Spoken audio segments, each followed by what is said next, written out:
All right, so thanks again. Thank you all for your patience and for coming, being here today. Yes, I'm Megan Spencer. I'm the chair of the board for GBOB. And thank you for your support, becoming a member, for your donations to bring green burial, natural burial to the Ottawa Valley. Woo! We look forward to your insights and collaboration on our adventure to bring green burial and becoming a common accessible choice for all.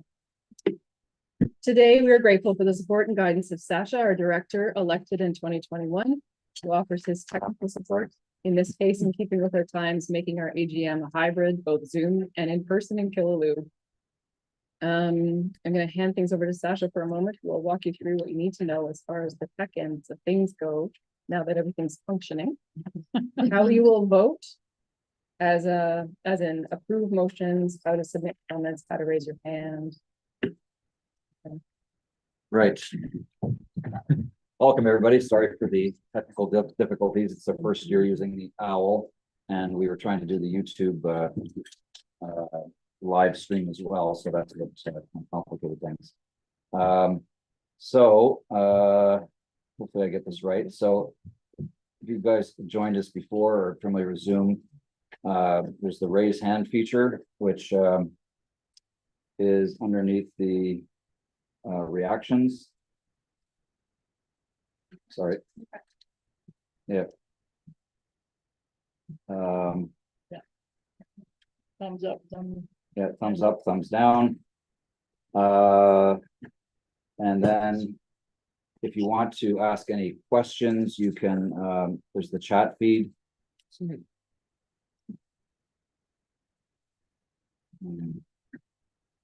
And there's somebody monitoring those questions, and we will answer those questions either in the chat feed or later on in the meeting. We are going to have a number of questions, motions that people can vote on. So there will be a pop-up screen with the question and the choices. And so you basically select a choice. You'll have a time limit in that. And it should be very straightforward. And then once that we tally the votes on that motion, we will announce the votes and go from there. I think that's it. Unless there's any other questions.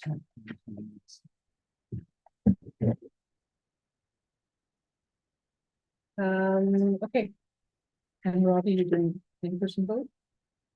And Charlotte's going to be taking care of the chat. I can. Yeah, I'm gonna have to do it from here. Okay. That's okay. There's nobody, I cannot find the email, the chat. and I cannot see anything in the chat. M. Zentner said, email us when you have done.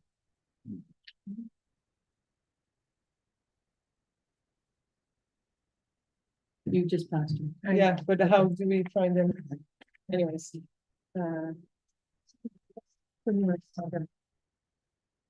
If you find me the email, I'll email them. Yeah, okay. Hi, everybody. I'm the chat moderator for the online attendee. That's you guys here. I will try my best to answer your question and your comment. And if I cannot, then I will make a note and we'll try to email you later to answer your question. If you have any ideas or suggestion, also you can put it in a chat. And if you want us to email you, put your email address in the chat would be super helpful. And we'll make a copy of the chat record for our information. Okay, thank you. Okay. All right. So the first thing, our second item of business is our approval of our agenda. So the agenda would have been sent to you in our most recent email, but should you not have it in front of you? And it was amended since it was sent to you. Okay. Yeah.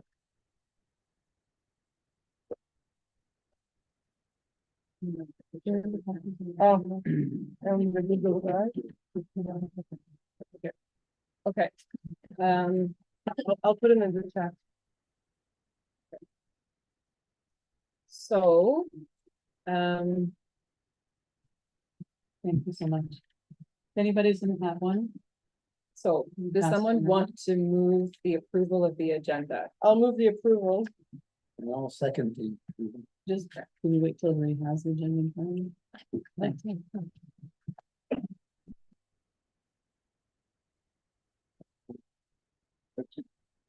Okay, thank you, Robbie and Charlotte.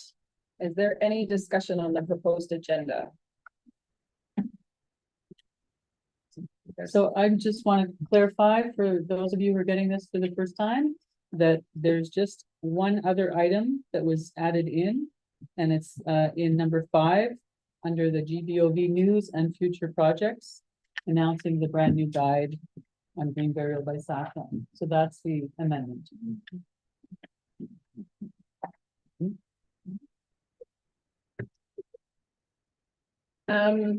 Okay.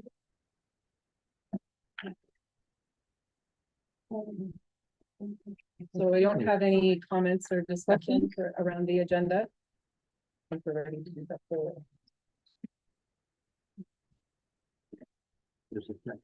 Any objection in the room for the approval of the agenda? Okay, but we need to do a vote either side as well. So you can, well, you did it already. No objection. No objections. Vote yes, everybody. That, yes, mine, of course. Okay, Question, is the recording on? all right, and then our third thing is the minutes approval from 2022, 2023. Does someone want to move the approval of the AGM minutes? Yes, I'll move the approval of the minutes for the AGM. 1 second. Okay, thank you, Charlotte and Cass. So is there any discussion on the AGM minutes? Yeah, were the minutes distributed to members? Yes, How? through our newsletter, through email with the Zoom link for today and the agenda for today and the minutes. Last year's minutes. Yes. Yes, See, they were sent 30 days ago in a newsletter that announced the date of the AGM Yes. and all the documents, and you didn't receive the, was it an attachment? Yeah. there was a link in there, yeah. Thank Yeah. I'm sorry you didn't receive it. Okay.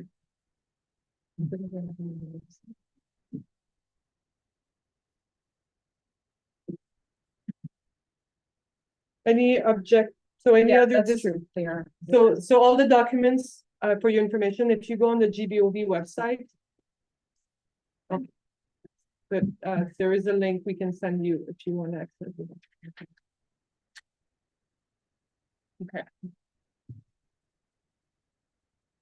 Okay, so looks like we have approved. Any objection in the room for approving the AGM minutes from last year? Okay, And then. Yeah.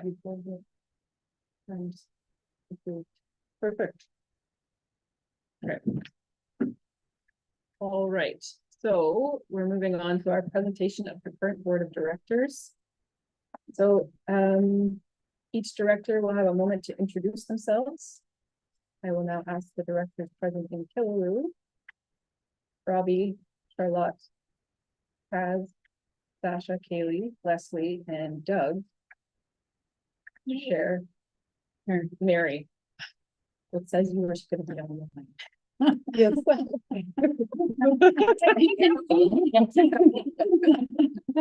All right, that's allowed. Things can change. Yeah, right. So Robbie, would you mind starting us off? Yeah, it's good, Jim. I'm Robbie Anderman from Morning Glory Farm. We've been out there, we just celebrated 56 years of being on Morning Glory.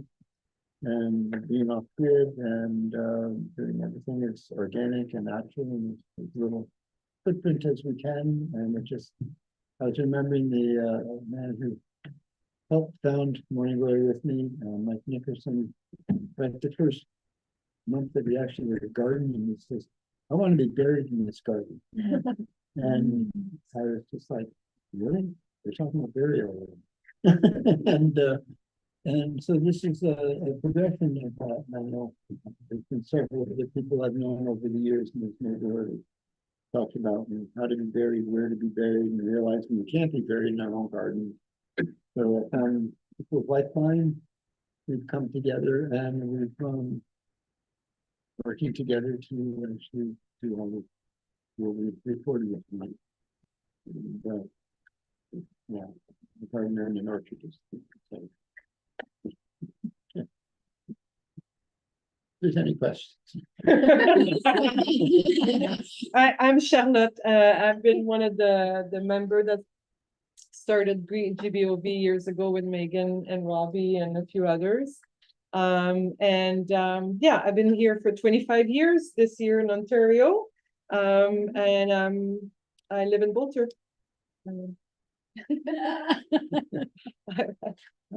That's all. Where else do we need to be posted this to be heard?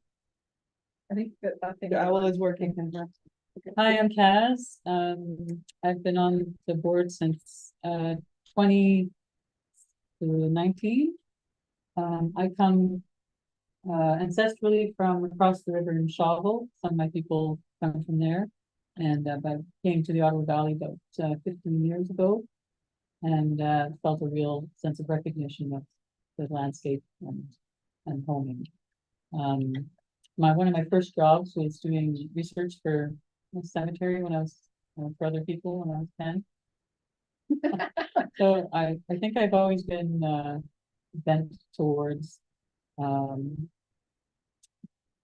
caring for the dead environment in a particular way. And this I was living in Vancouver, I got cancer, and when I didn't die, the way people reacted around me to my not dying as if this was some sort of achievement was very disturbing to me. Because so many people, we all die of something, and most people die of what I had, and I just didn't. So it really turned my attention towards how do we talk about death and dying, where we go. And when my mom died in 2016 in Vancouver, she wanted a green burial, but there was none available. And so when I came back to the valley, which is now my home, and I hope to be buried there. I hope to go down to the ground here among people and where I find myself. Thank you. And it's quite funny. I just want to say that this is, that it's not surprising that this disturbance, both the technical and audible and everything, because there's a lot riding on this meeting here. And we'll speak to it, but most of you got the newsletter, and if you didn't read it, that this is Megan's last meeting that she's stepping down. So it's not surprising that there's all this disturbance and emotion. Not thinking correctly.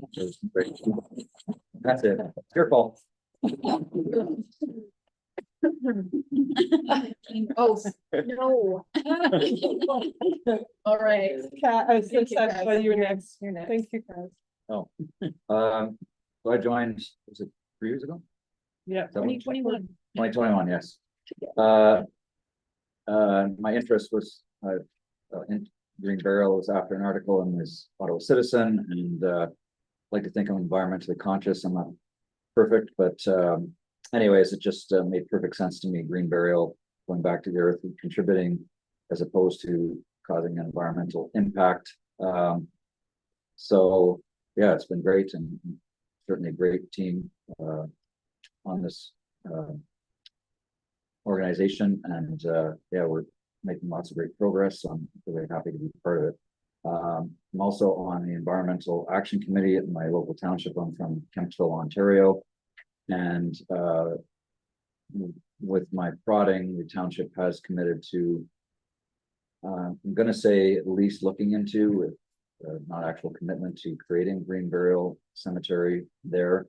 They have a lot of property around the old Kempsville College that they're trying to decide what to do with, and one possibility is using a portion of that for green burials. And I'm quite happy about that. Yeah, so that was one of the kind of side projects that I'm working on as part of this organization.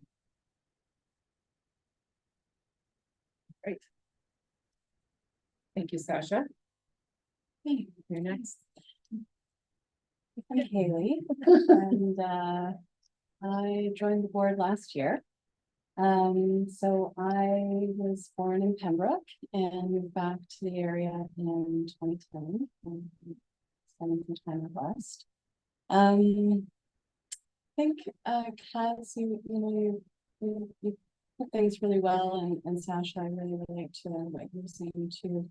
I have spent a lot of time with people at the end of their life, and I've had people who wanted green burial and were able to have that, and I just feel very privileged to be part of this group and to be helping to make this a reality for people, and I think it's really important.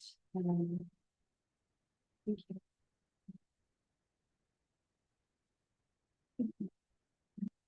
I'm Leslie McDonald. I live in Combermere, and I've been, I don't speak loud.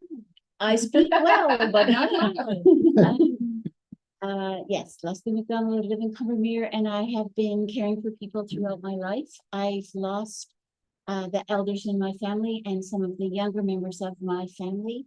And the idea of care and how we go drew me to become part of this team. So I've been on this board for a year and enjoying the discussions and the learning, and I'm committed to contributing as I can.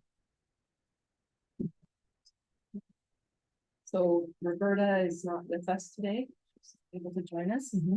So we'll move on to Doug. Megan. Sorry. Can't bet the last, right? Your turn, Doug. How long have I been on this board? It seems like. 1 year.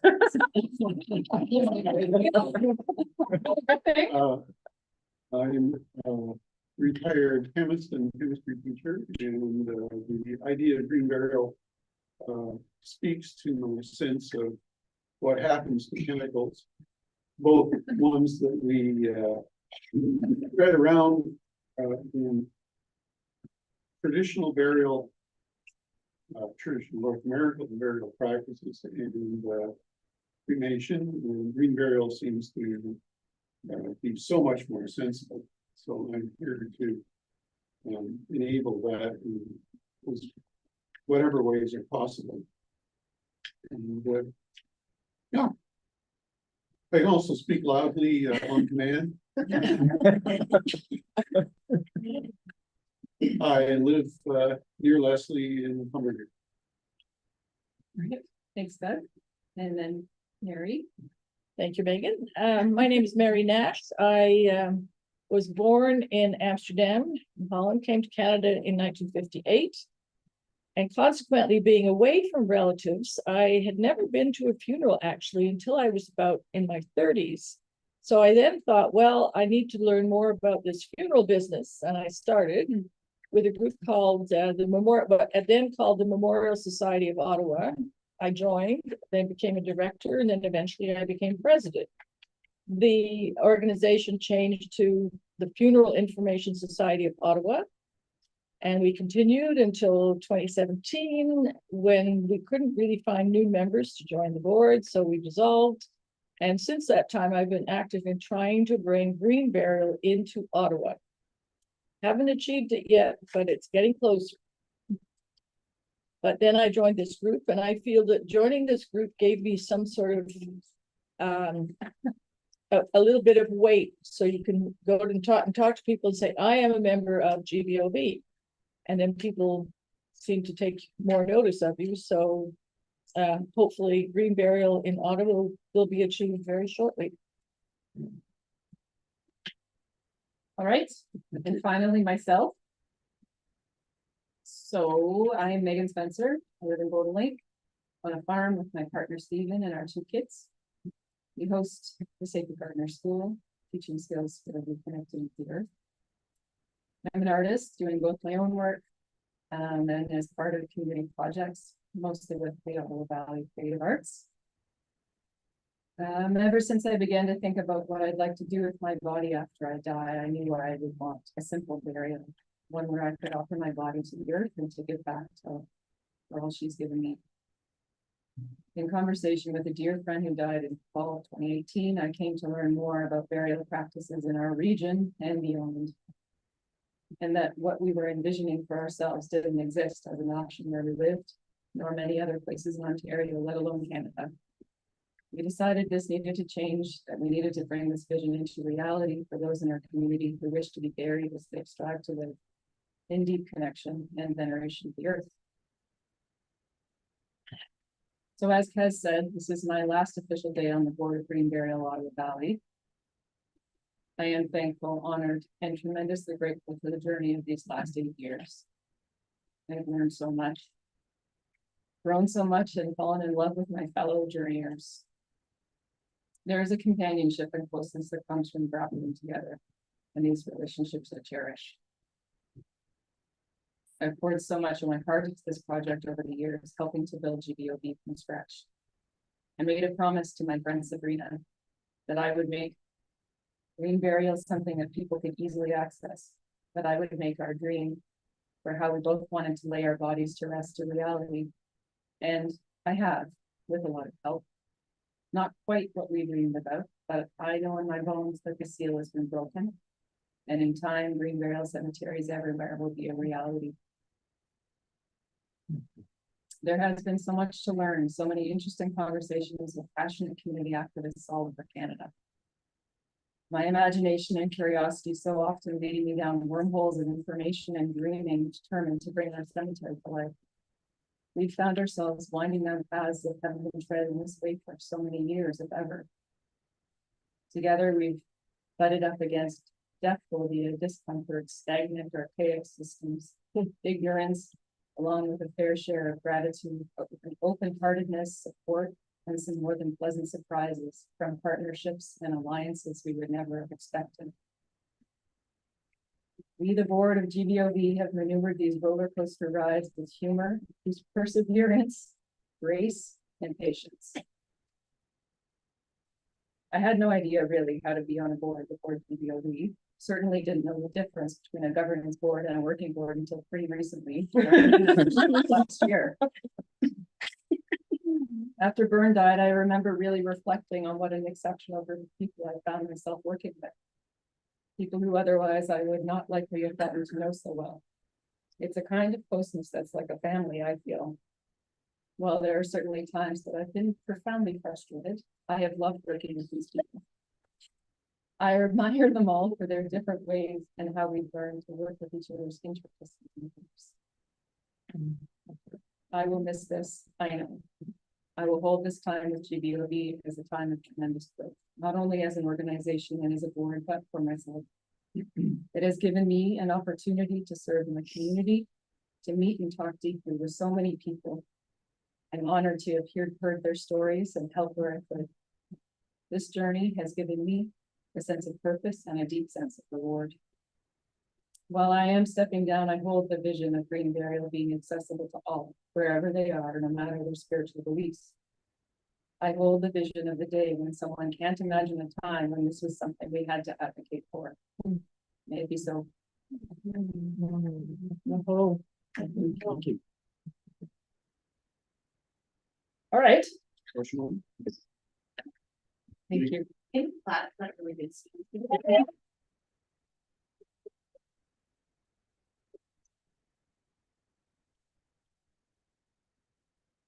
Thanks, Mary.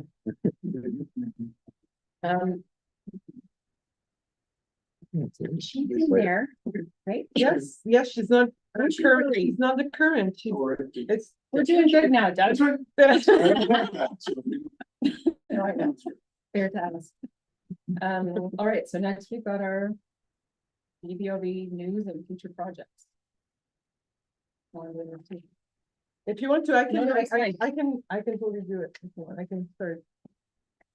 I can read it. Okay.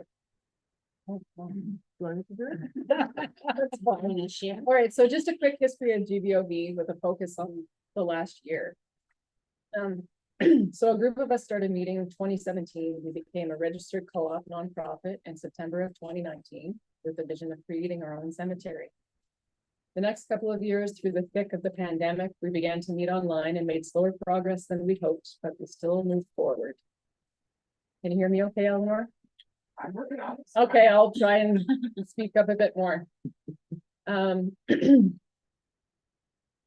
All right, during this time, the already high fees associated with creating a new cemetery went up significantly, causing GBOV to reassess our focus. Prior to this, we were dreaming of a standalone cemetery that we would be the caretakers of. We decided to focus on partnering with existing cemeteries, creating green burial areas within the cemetery, knowing that this would bring green burial areas sooner to the Ottawa Valley than if we focused on creating a standalone. In Ontario, all the current green burial areas are extensions of conventional cemeteries because of the prohibitive fees associated with creating a new cemetery. Two major conversations began. One with KHR about a cemetery in their care on Wildlife Road. While we had high hopes for this moving forward, but unfortunately, it was a clear no from council in the fall of 2023. It is our hope that another ideal connection will be made in time and we will have a green burial ground in the Kiloo area. There was a second project with Calvin United Church that was making good progress at the time as things were coming to a close with KHR. Loxley United Church Cemetery, located on Beeline Road just outside of Pembroke, is under the care of Calvin United Church. We were approached by a board member of Calvin United at the Pembroke Expo in May of 2022, letting us know that they would be interested in creating a green burial area at Loxley. Our conversation were primarily through email with Grant Pearson, the cemetery manager of Calvin, and Loxley were together. We developed a memorandum of our understanding. The MOU was signed in October 2023, a very exciting day for us. Take over. So the area that has been designated as the green burial section at Loxley United is a quiet corner with tall pines nearby. One of our inaugural board members, Fern Roslin, was the first to be buried at Loxley. A second burial, that of John Henry, took place in early December 2023. Both Fern and John had the burial that they wanted, and for that, we are so very grateful. It truly makes our work feel meaningful. To date, there have been 14 plots sold at Loxley. This coming spring, a simple cedar pole fence will be put in around the green burial area, and soon a sign for the communal memorial will be put up. We're working with Loxley on these steps to make it clear where green burial is located within the cemetery.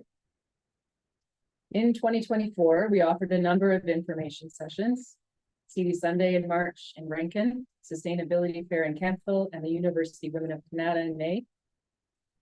By the Way Before You Go event in Renfrew in September, Killaloo Fair in August, Women's Initiatives Network, and the Eganville and Horticultural Society, both in October. No, I said that. You did. Oh, sorry.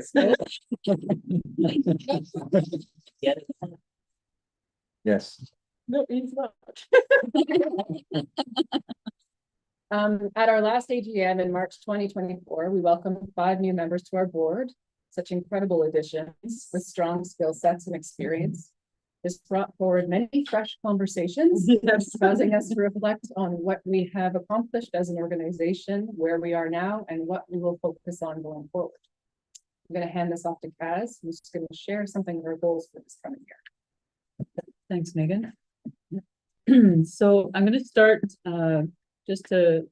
because of Megan's leaving and because of the influx of 5 lovely new board members, one of the first things that became apparent to us is that the growth of the board and the scope of Green Burial Ottawa Valley meant that we needed to really look at the organization. The one board member who is not here, who came in, is Kathy, and she, as our treasurer, and she was invaluable in helping us to see that we needed to look at what was going on, strategic planning, and the fact some board members had signed up thinking it was governance, not working board. Just to be clear, we're all volunteers and we do all the work. So that was basically a major shift for us. And so we have been engaged since 2024 with in-person strategic planning every month, day long, plus our board meetings, and we're going to continue into 2025-26 to consolidate green burial with the succession. And also just to dream up how can we go forward in the way that we are currently, as well as our continued goals to be able to support the projects that we have. And then this year we have one new board member as well. So the goals for 2025-26, just to let you know that we're working on systems primarily, because we realized that there's a lot of things that people who have been here a long time, the organizational memory was mostly in the heads of a few people as opposed to a shared knowledge base. And so we've undertaken this as a mandate for us as the board, and then also that the knowledge be shared widely. And so there's a lot of different things that are being undertaken, and one of which we'll speak of in a little bit. So we had a motion in January 25. We changed the mandate of Green Burial Ottawa Valley, and this is the mandate that we voted on to be our goals, provisional goals for this year, to continue our consolidation so that we can move forward. So while Green Burial Ottawa Valley remains committed to advocacy work for wider access to natural burial through public education and community initiatives, the focus this year shall be to strengthen the organization in order to go forward. This is continuing a strategic planning process already begun, integrating new board members, sharing the knowledge of more senior board members, outgoing and remaining, in order to build on the knowledge gained over the last 5 years. And then in particular, through the following, we saw that many of our systems were not understood and funky and just needed a lot of work for the last few years and weren't serving us well. So in particular, through the following initiatives, to understand and refine all our basic systems, the financial tracking and reporting, website updating, organizational function and memory, membership tracking and communication, ongoing support of Loxley Green Burial Cemetery, elaborating roles and responsibilities of the board, and preparing a manual from the experience with Loxley for other green burial sites and or funeral homes and families. So those were our goals that we set in the planning sessions we've already done. So I think this is important for everybody to hear, and that that our focus initially when we started was to provide a cemetery. Like, we wanted to open and establish a cemetery. So that's a major shift because of the BAO, because of the constraints, this shift that Megan was talking about of moving from a dedicated site to being able to open green burial areas and existing cemeteries, in the hopes that in the future we will be able to come back to when there's more support and there are people lobbying the government for the reducing of fees and all that kind of thing. And so one of the things that I want you to hear, though, is that we came to say this so that our mandate is that we're incorporated, and it's on our beautiful new banner that Sasha got made on the wall here, but I'll read it, that Green Burial Ottawa Valley is an incorporated not-for-profit co-op that advocates for wider access to green burial through community-based initiatives and education. So that is our mandate. I can imagine how long. Say something about. It's just, we're not combative people at all. Decisions by committee though. So this is what we wanted to say also is that we're a group of dedicated volunteers and we're ardent advocates for community-based death care, but we do not provide funeral services. We don't own or operate cemeteries. We're not celebrants and we're not an emergency service.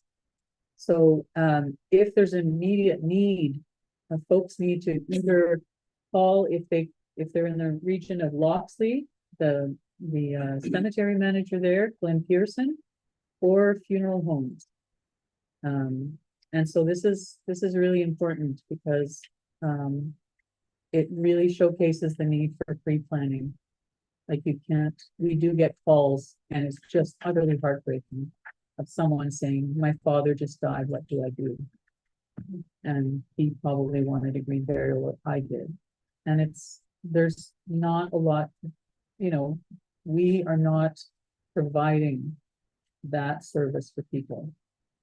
And so that was a big deal because we're so passionate about community death care too, that it's a hard one.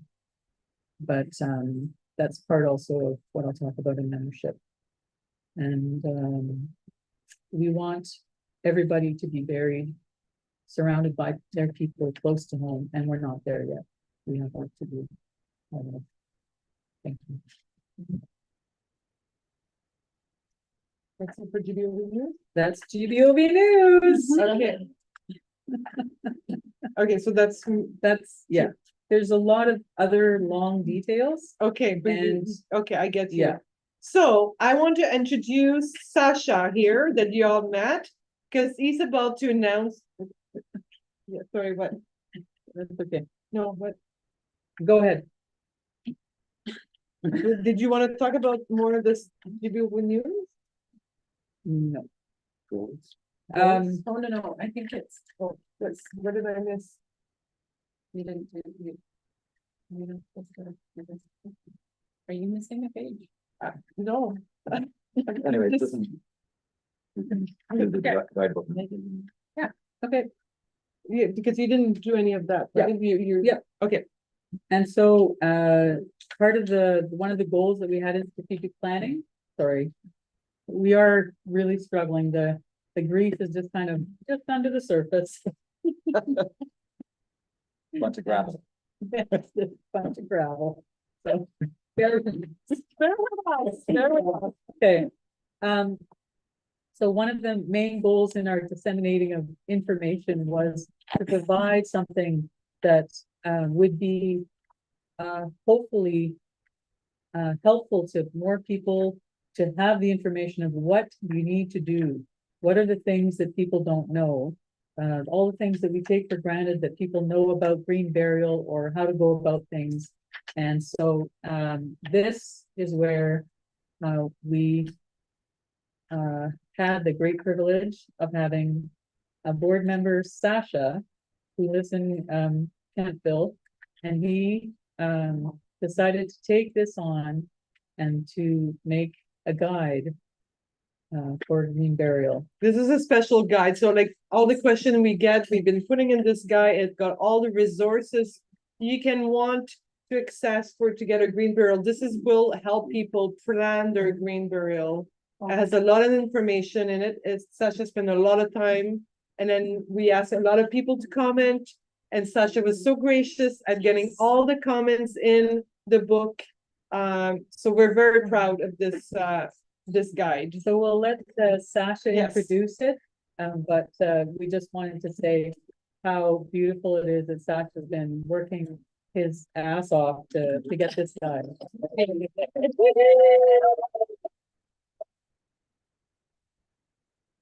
Thank you so much. Take a bow. He's not going to. I know, He's too humble. Yeah. I know. So it's $50 per copy. Yeah, so people that are here are getting the big bonus, and that I did print some copies, and so you get to take one home.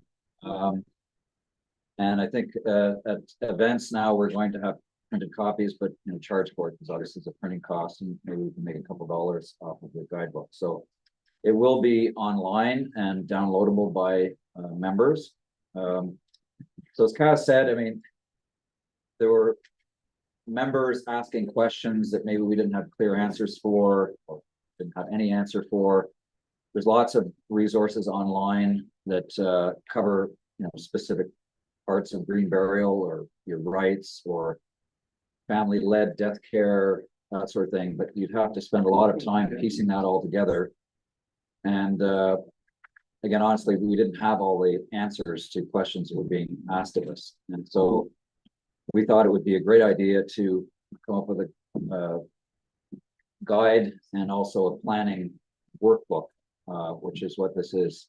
And so there's 30 pages, and it's I think it's pretty comprehensive, and tries to cover everything. Now, this is version 1, so we, based on feedback or questions that maybe aren't answered here, we're going to expand on it every once in a while. And so maybe it will be a version 2 or 3 or whatever. But for now, I think it's pretty good and comprehensive. So I'm just obviously not going to go through all the information. I just want to give you an overview, go through the table of contents, and basically the information that includes. So I can be able to read that better on the screen. So general information, your rights, not going in any great detail on what green or natural burial is, because if you, at the point of getting this guidebook, you probably have educated yourself on green burial and have bought into the concept, and you're kind of somewhat committed, but it goes over the basics of why green burial is so great and why people should have a green burial. The laws governing cemeteries and funeral homes, your rights. So a lot of people don't realize that you can basically, your family members or loved ones can do basically everything related to your death there. So transporting the body, washing the body, just having a ceremony, again, transporting it to the grave site, et cetera, et cetera. So you don't need to involve a funeral home, but that will be obviously probably a more convenient choice for a lot of people. How soon after death does the green burial need to take place? What are the green burial? Where are the green burial cemeteries? So there's a list of online resources for that. Of course, we know we're fairly familiar with the ones, or are familiar with the ones local here, but that is going to be expanding, hopefully exponentially over the years. There's a local cemetery that doesn't have a green burial area, can still be buried. Notes about organ donation and green burial compatibility. And then a couple flow charts on where your body would go if you're using funeral home, or if you're using family-led death care. Notes on autopsies and how that kind of works with green burial. And then the planning section. So step by step, what you need to do or think about when you're planning the green burial. So of course, with green burial, it's important to do pre-planning, because there's a limited amount of time from your death to burial. Refrigeration can prolong that, but compared to being embalmed, which I guess is weeks or a lot longer. And also green burial isn't very well known, so making your wishes known to your loved ones, what exactly you want done, is very important. So that's part of what this is. Goal of this is basically to be able to lay out your wishes, talk about it with your loved ones, have copies so that everybody is well aware and has that document on one's death. And also, you can do things like pick out shroud material if you want to shroud. You can pick a coffin. You can do all this pre-preparation, which really, in a spiritual way, prepares yourself well, or you could feel good about what's going to happen on your death. So making your wishes clear, choosing a funeral home, alternatives to funeral home services. And then the appendices are basically the workbook, which is detailing the wishes. Note, the autopsy, as we understand it, is sometimes the doctor may want to do it, but it's not mandatory.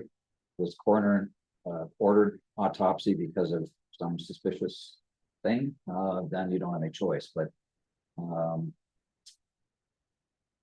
details on the casket or shroud, working with the funeral home, family of death care, and then the rest of the appendices are basically resources. So funeral homes in the Middle Valley that we know that are on board with green burial or have experience with green burial, sources for coffins or shrouds, and then miscellaneous kind of information and resources. So let's just go through it.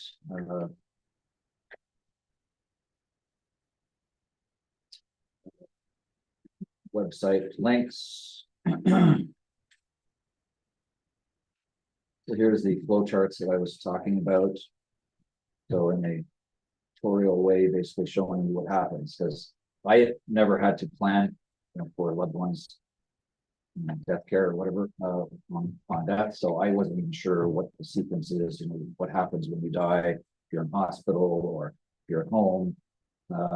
So, and many people are visual, so it's a nice thing to have. It's just going to show the flow where your body goes upon death.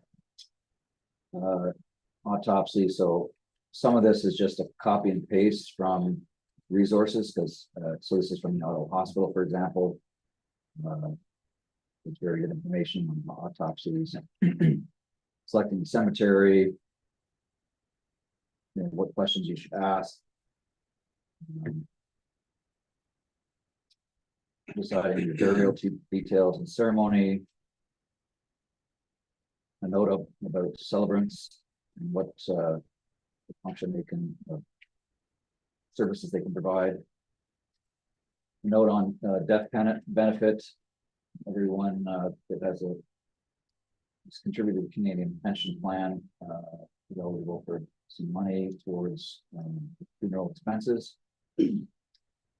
What a funeral home offers. Choosing a funeral home. Making your wishes crystal clear. So special notes. As you know, funeral homes are typically profit driven, and they may be pushing things that you may not actually want. So just make sure you're clear on what your wishes are and the scope of what you want the funeral home to provide, and sort of stick to it. So family-led death care, that was a big kind of question on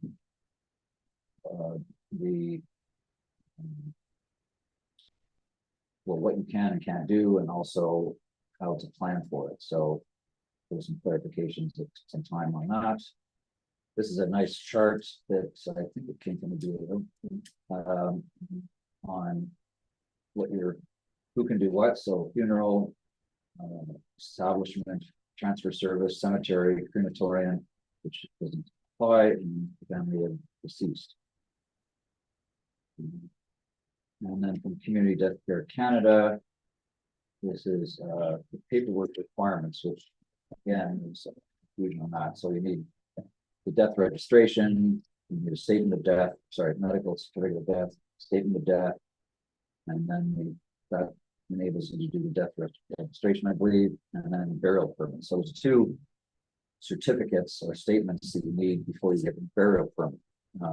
So otherwise you can't bury your loved one. So how to go about that is important, especially with family-led death care. So workbook. So this is in chart form, kind of detailing everything. So the name of the cemetery, where we originally pre-purchased a determined rates for a plot. Attach a cemetery contract. If there's specifics about the casket or shroud, memorial stone, things that you may want, and not leave up to your loved ones to decide. Paperwork, transportation, et cetera, obituary placement, Same, very similar family led, as far as the items here, it's just who will do it and what the details are of that. Pre-cemetery celebration of life, anything you want to detail there that would make you happy in your passing. And these are the resources, Cooperative Ottawa, they're very familiar with green burials and funeral homes. Funeral Service Association of Canada, which lists all their members. And we're going to have a list online. So this document, in a few months from now, maybe there'll be more resources. So we're going to try to have the website as the more up-to-date listing of these resources. So we gathered together a number of companies that can supply everything from caskets to shrouding. There's a local woodworker in the Kemptville area that's now he's going to be making coffins, for example. There's a company called Love Rocks, which is just in Dunrobin, and they make natural stones, and they use a sort of like a sandblaster and carve out the whatever wording you want. So it's not very expensive. So they're a good local resource. And then just a list of some of the online resources if you want to research more, find out more. The Ottawa Hospital one is one I found, which again has the autopsy information and those other things. So and then some gratitude again. That's it. All right, thank you.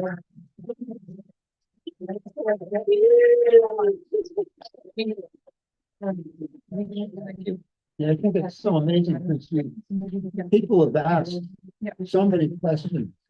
And there hasn't been one source that Yeah. you can refer to get all this, you tied it all together. It's amazing. Yeah. And of course, there's been a number of people giving input and helping with this. It wasn't a one-man job, so certainly appreciate all of the help and support. It was a 1.3. Yeah.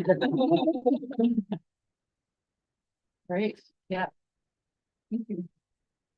All right.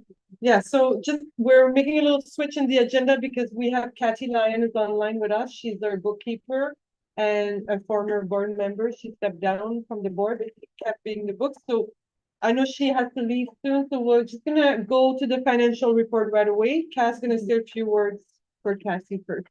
Yeah, Kathy came on board after Byrne died suddenly in 2023. And without Kathy saying yes to this, we wouldn't be where we are right now, not only financially, but because when Byrne died, there were a lot of people who donated in her memory and in her name. And so we've been able to get together to do our strategic planning to really go deeply. But it was in one of these sessions that Kathy really just broke through what we were doing in terms of our going along with her insights and her incisive ability to see the issues. Razor sharp. But and she was willing to put it all out and lay it out what a strategic planning would look like, what she was seeing was going on. And it was because of Kathy, who, even though she stepped down as treasurer, she's still willing to help us and to give us all her knowledge and experience in strategic planning. That's why we're here now.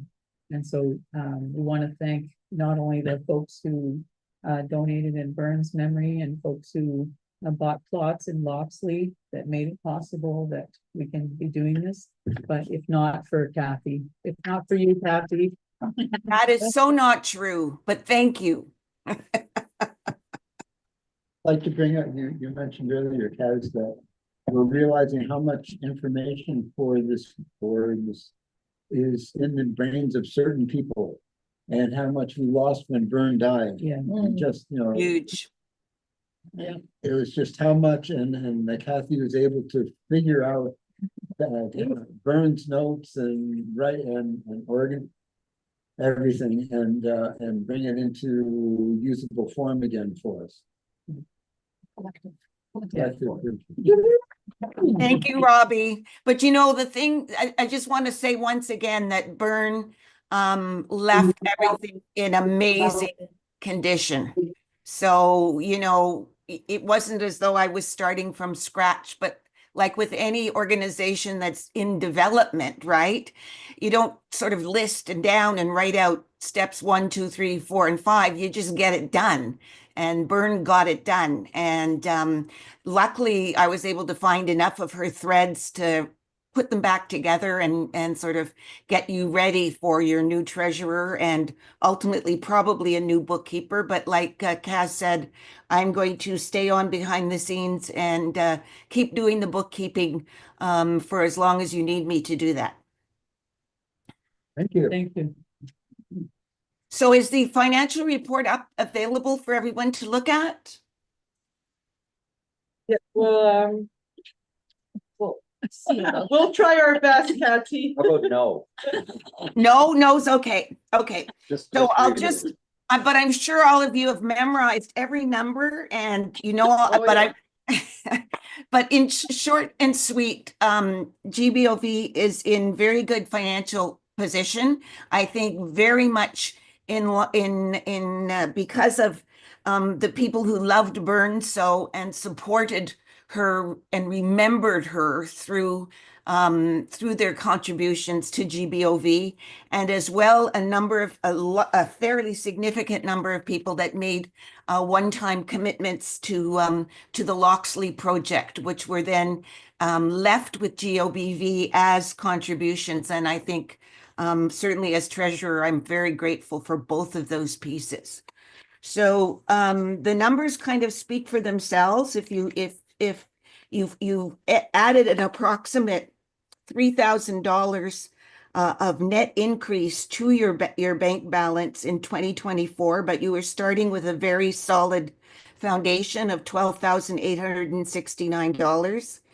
Cash in the bank at the end of December was 15,861. And as Kaz was mentioning, that was a piece of what triggered me to suggest that the organization has now a significant asset base, and so really needs to be able to think about how it's going to work with that money, you know, to meet its objectives going forward. And that's what the strategic planning exercise that you're underway in now will make a difference. Great. Okay. Thanks so much, Sasha. You know, if you look at I think the only way of putting it is that Green Burial is by its nature an extremely frugal organization. So, you know, as members need to know that your money is well cared for, and there's a lot of thinking that goes on before any major and even any minor investment is made. And so the difference a strategic plan will make to that is that all the members of the organization will get a chance to see what the forward direction is and have a clearer sense of where the money is going to be invested and for what purpose. So that will give you, you know, that will give certainly the board, but even I think more importantly, board members or organization members a chance to really see what the vision is going forward. You'll notice that this year there was a fair investment in travel and hospitality and materials, and that had to do with, first of all, the joy of being able to meet together again in person after having not too many opportunities to do that due to the pandemic. The board of GBOV is very widely is diverse geographically, and that means if we want to get people together, there are costs associated with that, and everyone has been more than generous in terms of keeping those costs to a minimum. And of course, all of the time devoted is volunteer time. The other thing I just wanted to note, what did I want to note here? There was something else. Yeah, basically, the expenses in board meetings are bigger this year as well because of this the strategic planning development process that began in the fall and will probably continue on through 2025. So I guess I'm just indicating that, you know, you should expect to see relatively similar, if not even a little higher expenses in 2025 for the work that's going to happen around the strategic plan. And I think that's really all I want to say, but I'm happy to answer any questions, and I'm looking forward to meeting the new treasurer. And if there's anything at all that I can do to support his or her work, I'd be happy to do that. Thank you. Well, thank you, Kathy.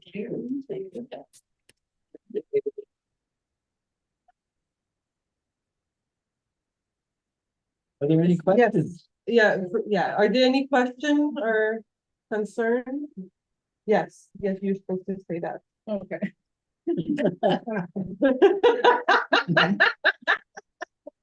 She's on her way out. Thank you.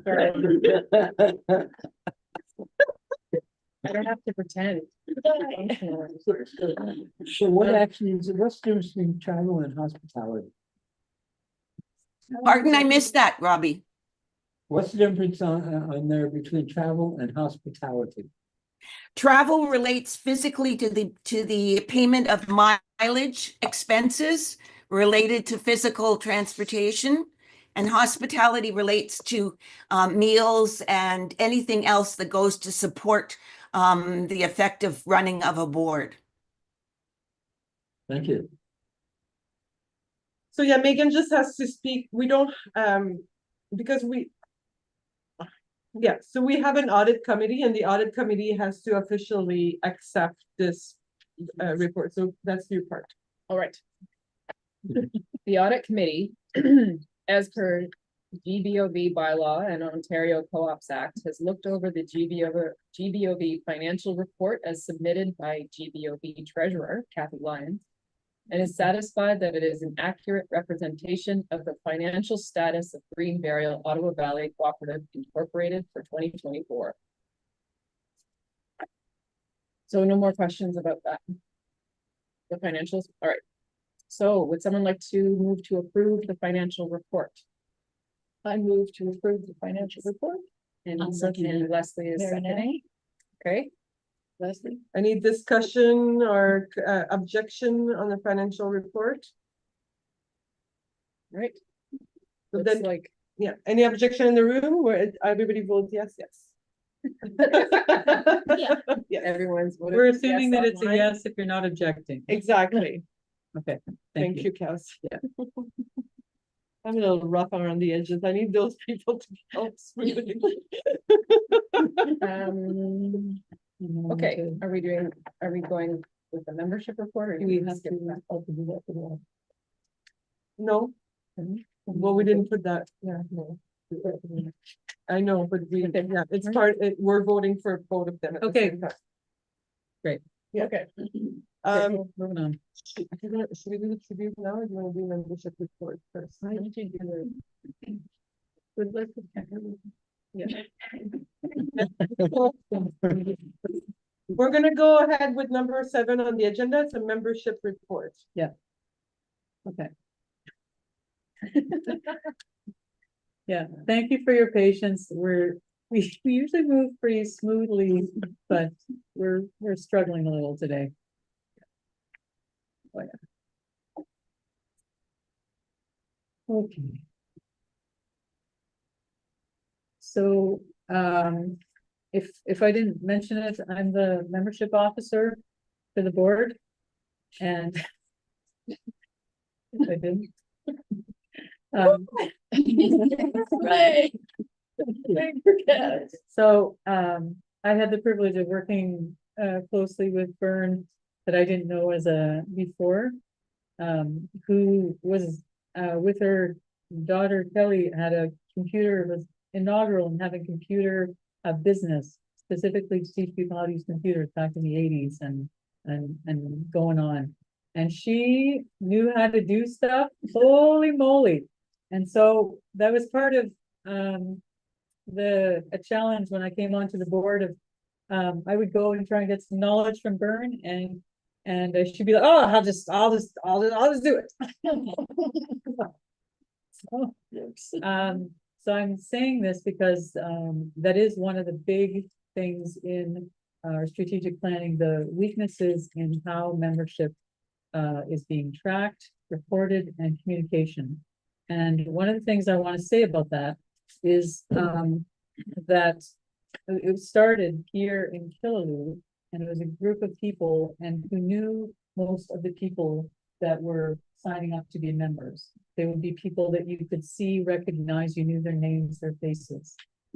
Now, 6 years later, we have we have 497 people who get newsletter updates, and we have 299 members from all over the place.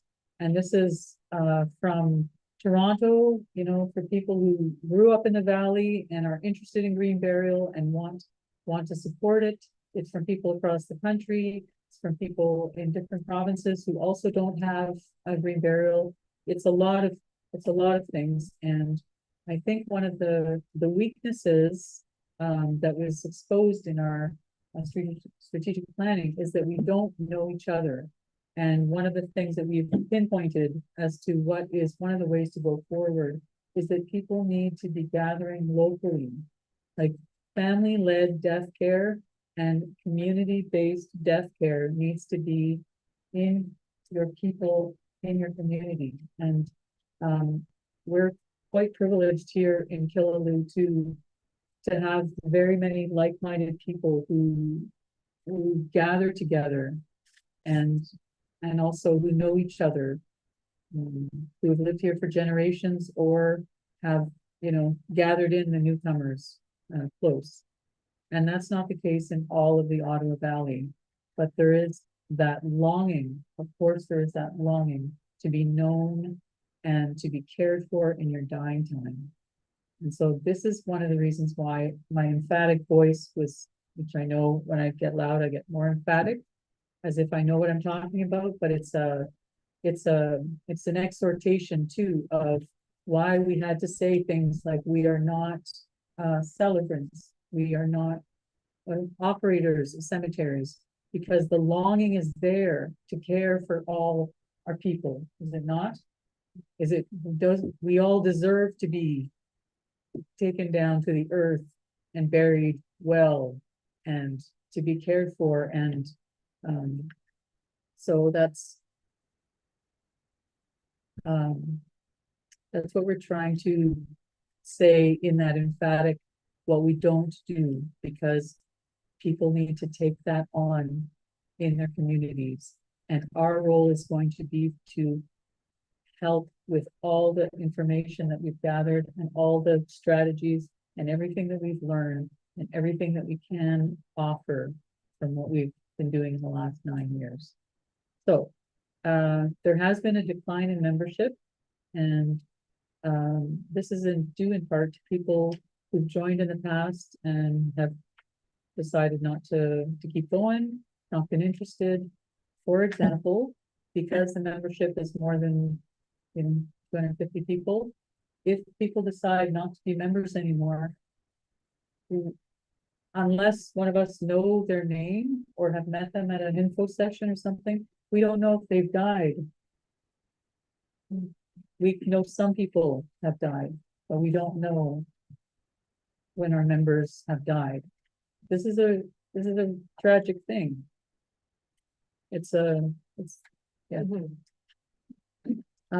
There have also been people who are involved in other areas, like there are hybrid cemeteries in Perth, Kingston, and more in Ontario that are opening. And so there have been also members that have gone to go be part of different groups, or Joe Hiscott, who has a group over in Quebec, and a lot of people who joined because they want to support this happening everywhere. So that's the other thing I need to say. And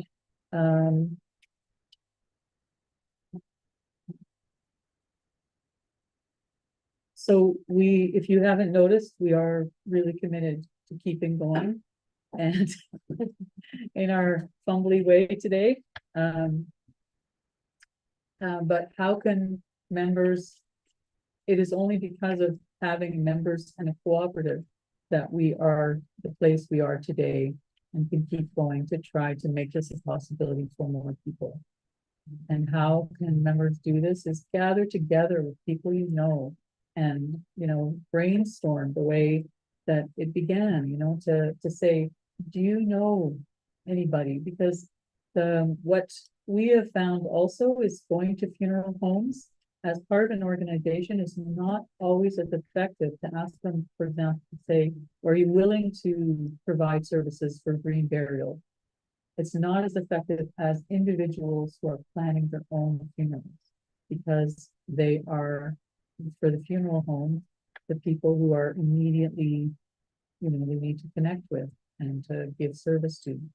So this is things that you can do in the communities. If you live around here, visit the funeral homes, get back to, find, share the information with your friends, other members, etc. Write to us and tell us so that we can share all the knowledge that cumulatively, like you probably have more in your heads than we do also. This is just getting weird. No, that was great, Kaz. That was great. Thank you. Okay. It's an invitation for all of you to go visit your local funeral home. We're gonna move Okay, on. wait, Yes. no, I have a finishing remark that makes sense. I'll stop my rambling. Because it, We love you. and that's why I'm emphatic, because I ramble. So, it just made me think of, because it ties into Megan's, leaving the board, and the dedication of people that, are now dead and have also left the board, but gave themselves, and also gave themselves to make this a possibility for people in our community and elsewhere. And it reminds me of the quote of anthropologist Margaret Mead, never doubt that a small group of thoughtful, committed citizens can change the world. Indeed, it's the only thing that ever happens. So, well said. Thank you, Kaz.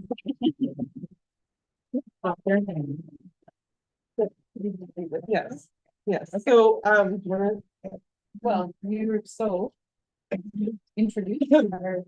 yeah, so this year we had only one nomination for a candidate to join our board. It was the lovely Roshan. You see her on our wall here. And so we accepted her nomination and we're very excited. So Sasha will present her because he knows her personally. Oh, yes. We do need to unmute you. So yeah, Sasha will introduce her, and then Roshan, if you want to say a few words about yourself, this is your chance. I think Roshan, you have to unmute yourself. While she's doing that, There I'll you just do the intro. That's Roshan at a actual funeral and then a reception afterwards, and we were talking, and it ends up that she's didn't realize that we existed, but also very interested in green burial, and she actually tried to have a green burial for her husband in the Kemptville area, and the cemetery wasn't set up obviously with a green burial section, but she did her best, and that just correct me if I'm wrong, simple pine box and No embalming. no embalming, of course, and that sort of thing. So we were talking, and I told her about Green Burial Auto Valley, and she was very interested in joining and contributing. So that's basically how this has come to be. And she also is very attractive in that she likes to do accounting and bookkeeping. So it's not very normal. So over to you. Thank you.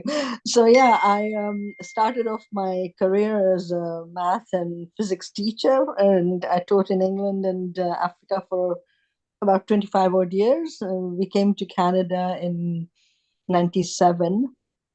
And of course, I couldn't be teaching here with my English qualifications. So we decided my husband was a farmer anyway, so we decided to have an organic farm. We had an organic farm in Spencerville we ran it for 20 years, sold it in 2017. And we now live in Kempville. I live with my daughter and her family. And we actually bought the house together when my husband was still alive. And so he passed away there. So as an organic farmer, he was very keen on green burial. And I did the best I could for him, but I see now that there's a lot more I could have done, but I didn't know at the time. So, but we did manage to find this cemetery, which complied with most of my things, apart from burying 3 feet under rather than 5 feet under. So, and also not in proximity with other green burials. It's not an isolated site, but that's the best I could do for him. And now I hear about the natural stone for black or whatever. He really wanted that, and I tried to find it and I couldn't. So I did put an ordinary plaque on it, but that would have been wonderful. So I'm really keen on the board and on the idea of the green burial, and I would love to be able to help in any way I can. And certainly, as Sasha said, on any organization or board, I have just looked after the finances rather than anything else. But I have limited computer knowledge, so we'll get there anyways. We I look will, don't forward to- worry. I look forward to working with you all. I'm very excited. Thank you very much for having me. Thank you. Welcome aboard. Thank you. Okay, so I'm gonna take the floor now because surprise. First the emotions and then the fun. So I have a little tribute for Megan that I wrote, and I think Kaz also will speak. Get your Kleenex out. Is that for me? For everybody. So no, I'm sorry. It's a joke. Sorry, I'm gonna try not to read too much from my phone, but I am reading. Kleenex, perfect, thank you. So dear Megan, I could talk for hours and hours about how amazing you are. But for the sake of everyone here, I'm gonna keep it short and sweet, especially for your sake. You have been the match that lit the fire under a group of people at the start of GBOB. You have been the fire keeper, feeding that fire for many years. I remember when we were caring for a dying friend who wanted her death to be as her life, a community making time, and we realized that our community really needed a place to bury your loved one when we die.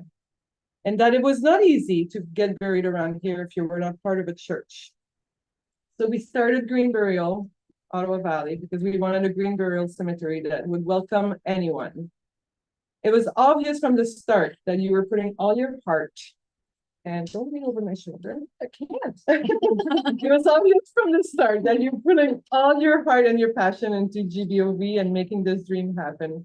Under your natural leadership, and with other funding members, GBOB grew, became a co-op, learned about all the obstacles in our way, made so many great contacts all over Ontario and beyond, educated so many people on green burial, and after knocking on a couple of doors without success, we finally created a green burial section at Loxley.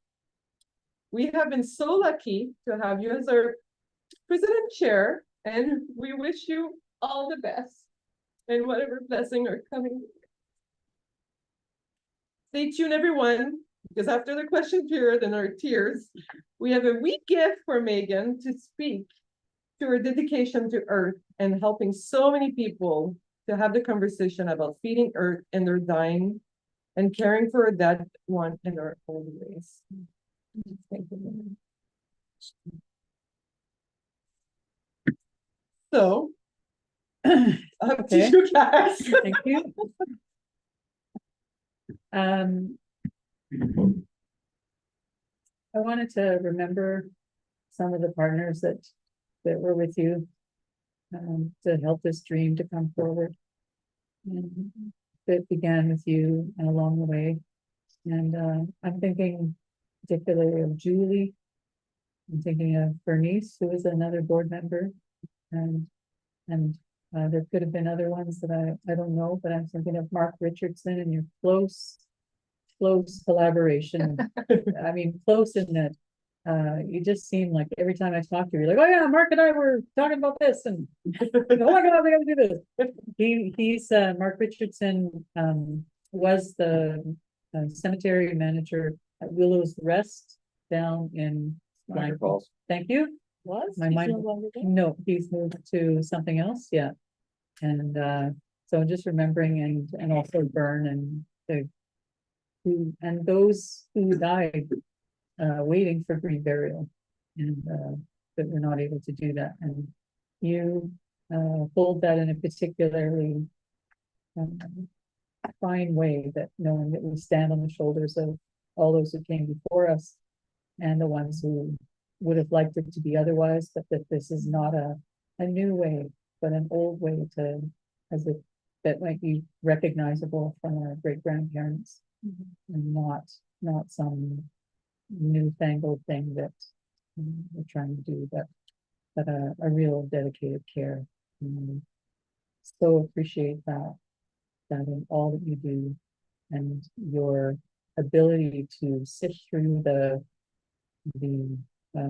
noise and ferocious meanderings and wonderings of our conversations, and be able to go to what is essential and say, okay, well, what about this? We need to make a decision about this. So what should we do? And we're just gonna miss that terribly. We're gonna miss you terribly. But I wanted to say also, I'm thinking of Kelly, Byrne's daughter, who's continuing on with her dedicated work in our systems and our website, and membership chaos. And Glenn Pearson, and for the folks at Eco Pembroke and them that stepped up to, and the people that want things to happen here, but it hasn't yet. And you know, your close collaboration with the CRC and Bill Smith and Virginia. We're just remembering them as well. But mostly I wanted to say to you that, you know, your family, I'm really grateful to your family for the dedication that you gave, and that you that they were willing to give also to Green Burial of Ottawa Valley, and your dedicated work, because your long hours were evident. And you know, that I don't think we're going to get to the bottom of all the conversations. This is how many times I would say, oh, Megan, you know, somebody whose name is this came up and talked to me. Oh yeah, that was 4 years ago. We met at the blah blah blah, and they're in the. And I was like, oh my. See, no, this and that. So you know, it's quite astounding. It has been over the years to work with you. I'm gonna personally miss your steadiness and friendship, and your considered and inspired leadership.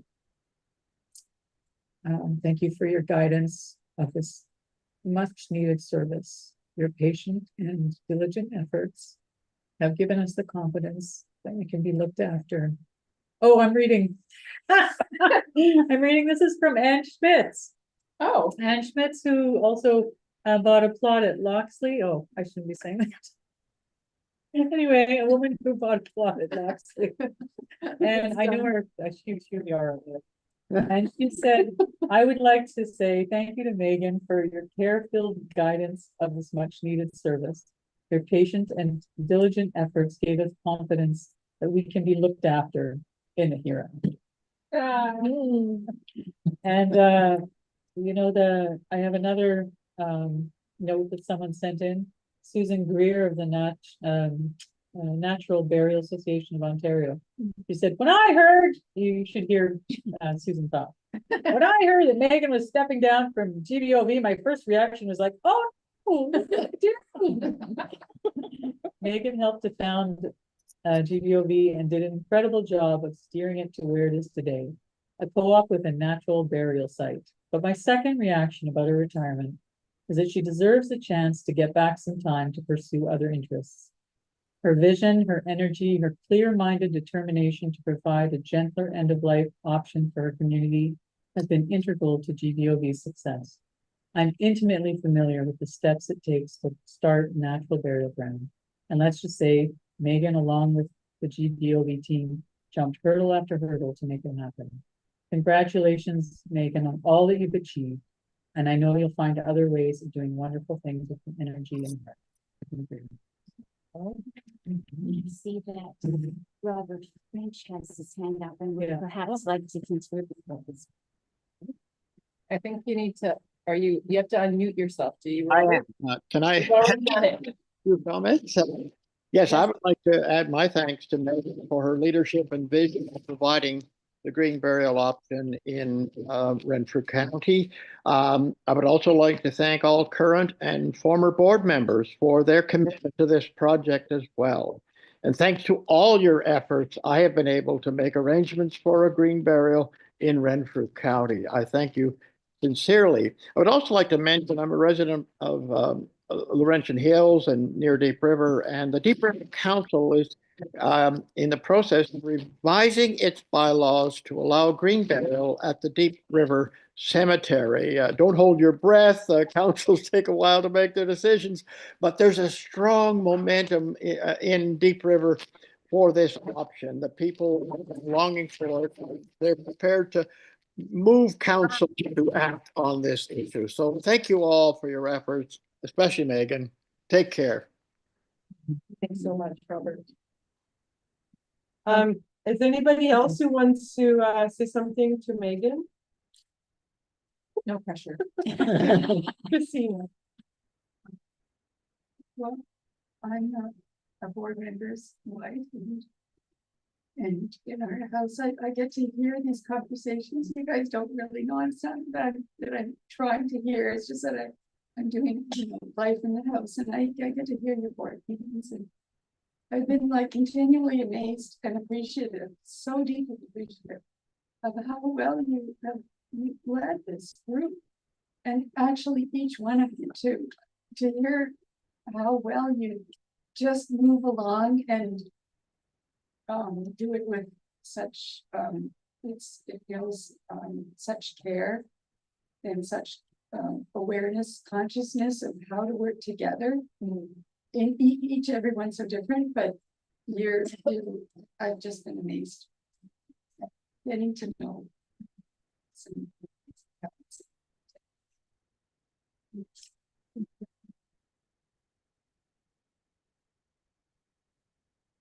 I'm not quite finished. It's not my words, but if anybody else would like to speak as well, I hope we can maintain some silliness, but I appreciate it.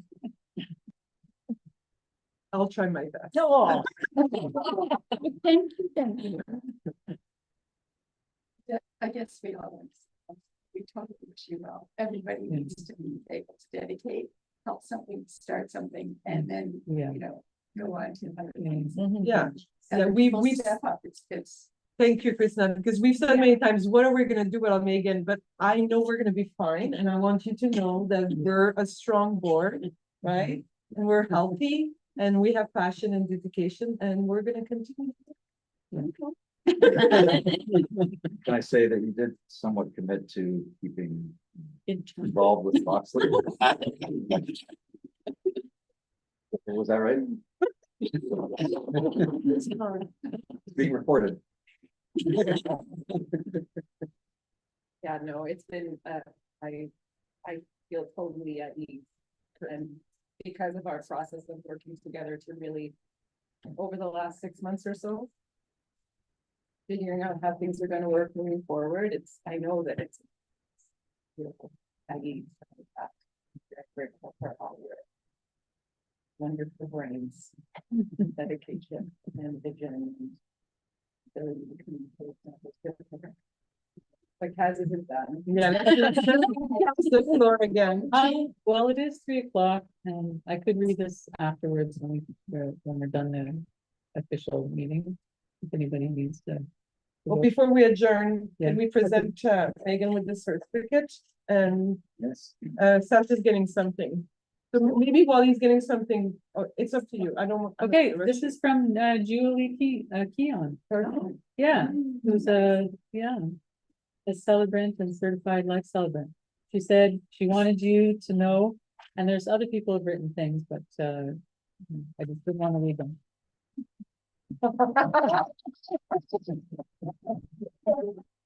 Oh, that's a shit.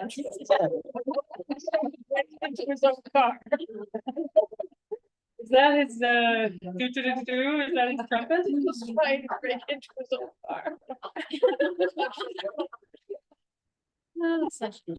I'm sorry to not attend in person and want to extend my deepest gratitude for Megan for her commitment and dedication to seeing this dream of green burial in Renfrew County come to fruition. I recall those early days when you, Robbie, and I sat around your kitchen table daydreaming and plotting, pun intended, how the option of green burial could become a reality for folks in the community. Little by little, this small but mighty group grew under your leadership and vision. Those early discussions and imaginings became the foundation for real change.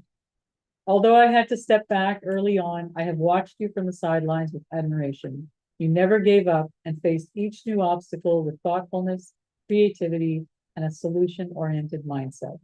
Yes, it takes a village, and I know you were surrounded by people who shared in the dream and wanted to help. It was your calm guidance and direction, ability to listen to everyone, consider the ideas, and communicate to the key players that allowed the group to evolve into what it is today. I hope that as you step down and pass the proverbial torch, you do so with the confidence that you leave GBOV well prepared, well tended, and very much able to move forward with the same commitment, energy, and thoughtfulness that you poured into it.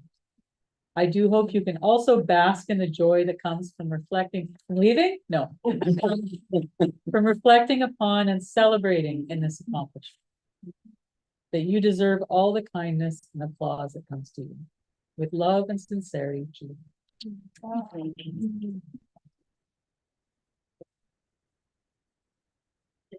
Okay, last thing, we're leaving you alone. Okay. Yes, yes. So we, as a board, without you, we decided that we wanted to do something living and green with that which you help guide our establishment there. And so this is a certificate of appreciation proudly presented to Megan Spencer in honor of all the hours of devoted work and efforts of Megan Spencer, one of the family members and chair of Green Burial Ottawa Valley Co-op.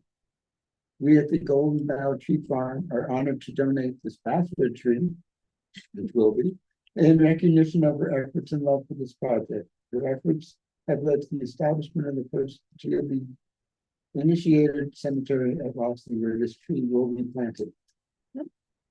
With love, there, which was supposed to. And then with the tree, the last piece is coming out of the closet. Vanna, do you want to do your? Oh my God. You have to hold it. Oh my God. Be careful. There you go. I don't think.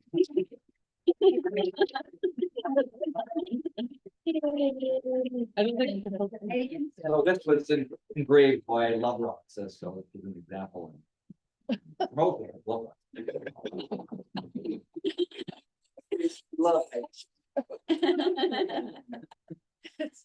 It's Sasha's weight tree.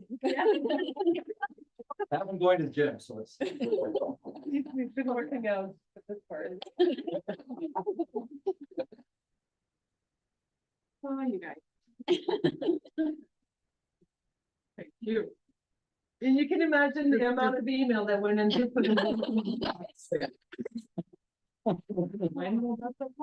No. Yes, he does. He does. Don't worry, we make sure you. Make sure you approve. Yeah, no, it's all approved by lot. Did we get the rock approved? Well, I'm speaking the rock. Well, thank you, everybody. If there's any question, this is our little question time before we adjourn. We don't want to keep you too long. The day is going by and we're very happy that everybody came on today and to be on our AGM. Yes, This is kind of by the way, but is it known when became mandatory to bury people differently than they used to in their great grandparents' time? it's not mandatory. I don't think it's mandatory to bury people when embalming, but it started with and correct me if I'm wrong, this is why we love Megan. She has all the knowledge, which is now in our head, so I'm gonna try to pass it on. In the Civil War in the States, when the soldiers were dying far from home, it was the first time in history that people were dying far from their home. They had to or send the body back home. And that's when they started embalming people. Because they weren't dying close to their house. And it became just a practice. Became an industry. And it became an industry and then a practice, and it just became the thing that we do. But there's never a law that said we had to do that. It's not we don't have to be embalmed. No, even in a traditional way. Yeah, Yeah, no, it's Yeah. not. Because I was starting to wonder, my husband died a few years ago, and I was sure he wasn't involved, and so I started doubting myself, because listening to the conversations. It would have been on your itemized bill. Yeah. Good idea. like most funeral home, yeah, it's just a common practice that they do embalm bodies. Especially if you have a service and it's a week away or. Yeah, you're open waiting for casket relatives or- to come from far away kind of thing. Any open casket, they're embalmed. Things happen to us, like, in case. If it was an open casket, then it'd probably be he was embalmed. And again, all the rights are explained in the Guidebook. in the guide. I'm sure, yeah, there's a lot of questions that have the answer in the guidebook. Oh, you read it, right? So that prompts my question. So then but it is not possible to bury a person 3 feet down where biodegradable said 5 feet down, is that? In a- Because Roshan was. Yeah, a traditional cemetery, it's 5 Yeah. feet So down. the cemetery that her husband was buried in was a non-green burial. So their standard, which is governed by the bylaws that they have to submit to the BAO, the normal is 5 feet down. All right, so on green burial, there's bylaws that have to be added to the cemetery specifically for the green burial area. And part of that is specifying that the burial depth is shallow. Actually depends on what sort of grave you buy. If you buy a grave that contains 2 caskets, one up, well, what I call upstairs, downstairs. If it's the first one that goes in is 9 feet deep. The next one to go in will be 6 feet deep. And then possibly if you bought a plot that accommodates urns, the urns will go on top of those 2. And I actually went to the cemetery where my parents are buried in Calgary and said, so what happens if you want to put the second casket in, but you've got urns over the top? So what they do is they remove the urns, put in the second body, and place back the urns. So that's how it's done. No, exactly. That's not. And And the so other- can you have 2? Can you have side by side as well? I'm not sure about side by side, but my parents are buried one on top of the other. And the people who make those decisions about the plots are the cemeteries. Yeah. Each cemetery makes their own bylaws. They might follow BAO, but they can make their own decisions as to whether they will accept green burial, whether they'll accept shrouds. If you know the list of coffins that's in the guide, some of the woodworking, they can decide whether they will accept handmade coffins as well. And if you're being transported by, say, a funeral home, the funeral home can say, no, we won't take handmade coffins. So there's a lot of layers of.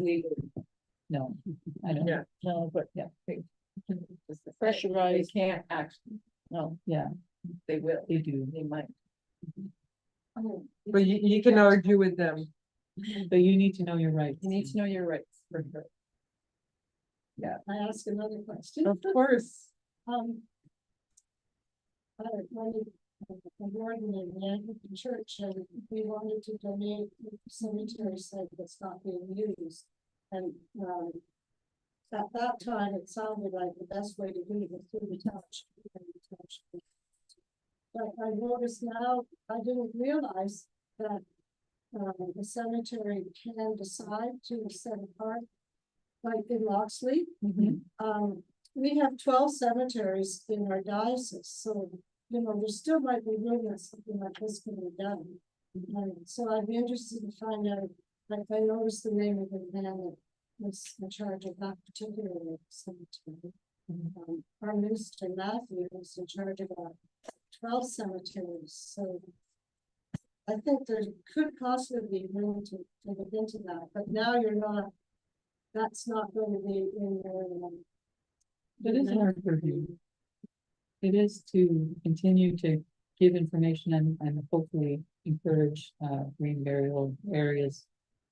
Our focus needs to be consolidations. That's part of our info sharing, everything that we would know. Like this.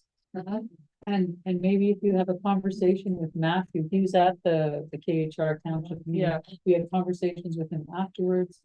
So if you ask him, because at the time he was talking about how he has these 12 cemeteries, he didn't really want to take on more. So you might need to form a little committee or something. Yeah, Oh, this is Yeah. super. Yeah, no. No, but Sue was, And it's just become a number. yeah, so Sue This is not was. too far. Used to be super. Oh, did you? Okay. So, right, so Sue was the, you know, I think we met in person for the first time in Killaloe. And I'm so thankful you introduced yourself, because we talked on the phone so many times. Yeah.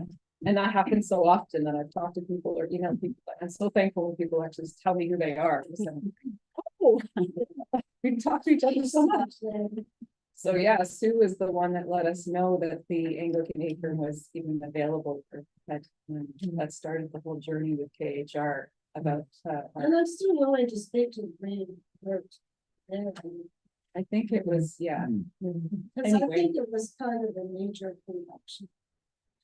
Didn't have to bother with opening that door. Yeah, so there was a lot of resistance. Weren't they afraid of the expense of operating a green burial ground or something at KHR? That what our thing was. Yeah, that's right. So let's see, room for more discussion. Yeah. Yeah, Yeah. yeah, Yeah. Great. Any other question? Yeah. Yes, I'd like, not a question, but a comment. I'd certainly like to thank this individual that looked after the planning guide. I have the March edition. It's 23 pages now. I have the April edition. You were given the draft for comments, you know. But my wife and I and our family have had visits with a funeral director. And I think I've concluded that rather than go back with another discussion or whatever, we would make up a list of things and what we want done, and then give it to them, say, praise it. Perfect. Yeah. Yes, And, that's the way to do it.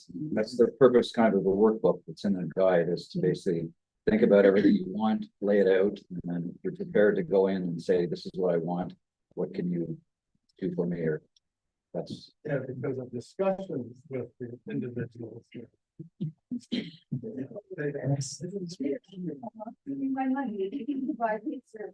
Yes, unfortunately, it's yeah. become big business, so a lot of funeral homes are like car salesmen. They want to upsell you on absolutely everything that they offer. It's so Oh, yes. that's so you have to have your armor on and go in there and say, this is what I want. I don't want to talk about anything else. I think it was the grave site, price list, the one section of grave site service. I was way more in there than we want. It seems like that either we take that or we. I don't know what we do it on. So we are, and like this, this is what we want, we don't want this. Oh, yeah, you can argue. Yes, you're the client. You have the right to ask for what you want. And then in the guide, there's green burial friendly funeral home that you can go. So look in the guide, the funeral home listed in the guide are one that already are used to green burial, have done maybe one or two, or open to it, right? Yeah. Take, but that. Like that would not be in Redford, would be somewhere else. Yeah. So take their information. And take it to Redford. You could do that. Yeah. Yeah. Yeah, play one against the other. Yeah. Yeah, there's some close by, that's the problem. Anyway, So I have to say too that, Brenton and Eleanor, I would say have been instrumental in bringing, like, in instigating the need for the guide. We talked a year ago at Sustainability Fair, and I said, I think we should have it out in a month and a half. Right? Yeah. And persistent, I would say, with making sure that you communicated your questions and that you weren't sure how to proceed. So I'm very thankful that you have this to help you and that you're advocating for yourself, and in turn, it all helps so many other people when you are doing what you're doing. and we made progress because we got our 3 kids. And we gave them the guide, the original. So they're getting educated. That's right. Yeah. Nice to hear that it's already making a difference. Yeah. Thank you so much. We're looking forward to the May issue. There's no May 2026. no edits for quite a while. I'm telling everybody. But you have the latest, right? You have a printed copy? Yeah. Latest. We mentioned that we'd like a utility vehicle used instead of a hearse. And boy, there was objection to that. That would reflect on our. It's downgrading. Well,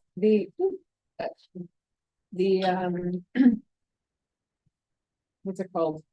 Malcolm Bainhammer. Devitt. They used a utility vehicle. Yeah. Yes, and they were not happy about it, but I guess they didn't know how else to deal with a shrouded body. Yeah. So it's their responsibility to figure out how to do it, you know? Well, it's part, it says in the. Here that this utility vehicle is. Whether by the health unit to carry it on cost casted body or something. That could just be, would again. No. You can have a family member with a pickup truck and. Yeah. Throw you in the back. Well, the funeral co-op of Ottawa was using a Suburban. I don't know whether it's a Chevy or Ford or whatever, but it was a Suburban. That's what they were using because, I think they had at least because they couldn't afford the fancy vehicles. Yeah, I know, Charlie, any. Any conveyance. Worse than cut. I think the issue with the funeral homes is that they're charged with dignified things. And we are Dignified in quotes. a bag of mostly water. So they don't know whether, they're gonna get a 200-pound bag of water to transport on an open beer to a grave. So they've got their own concern. It doesn't mean it's impossible to do, it just means you've got to realize they're coming from one office to you. Overly. You've got to see everything Well, and thanks for pointing that out because the homes call dignity, but it's cost, the dignity has a cost. Yes. And so it's not undignified to be taken well and cared for to your grave in something that isn't a hearse. And so, yeah, maybe your kids, your children, can help with your rights and then being very clear about what you do and don't want with the funeral home. And like, I think it was Christina, you said, and then say, well, if you can't provide this for us how we want it, maybe we should go somewhere else. I mean, Elsewhere. if it's, because even if it's not true, like you have a relationship with them, for them to know how serious you are. That's to try not to, Go shopping. Well, and if, I know that, yeah,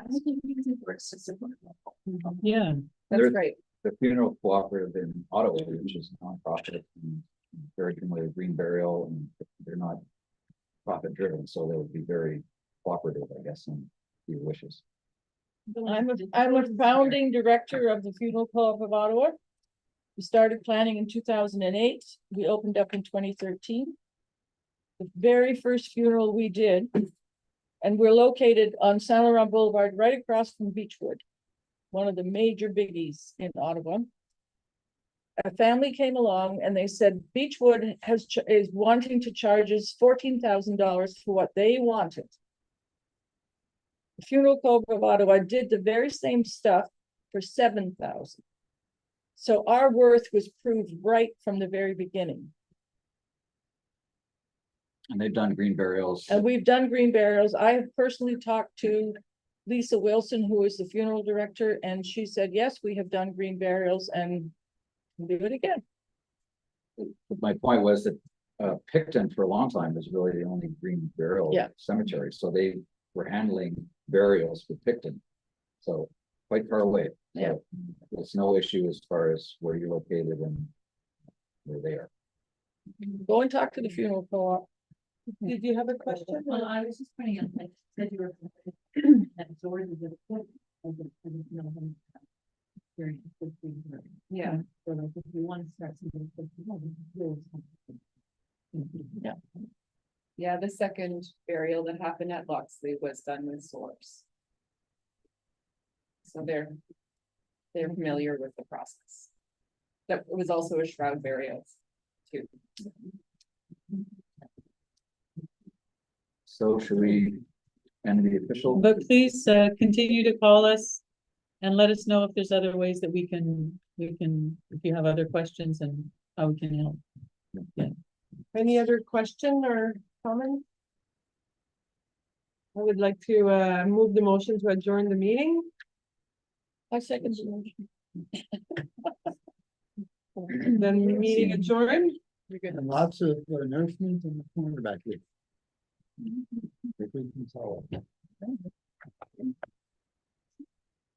Yeah, there's coffee, tea, there's drinking water and juice. Adjourn. No objection to adjourn. Adjourn. Right. Roxanne, did you get some honor?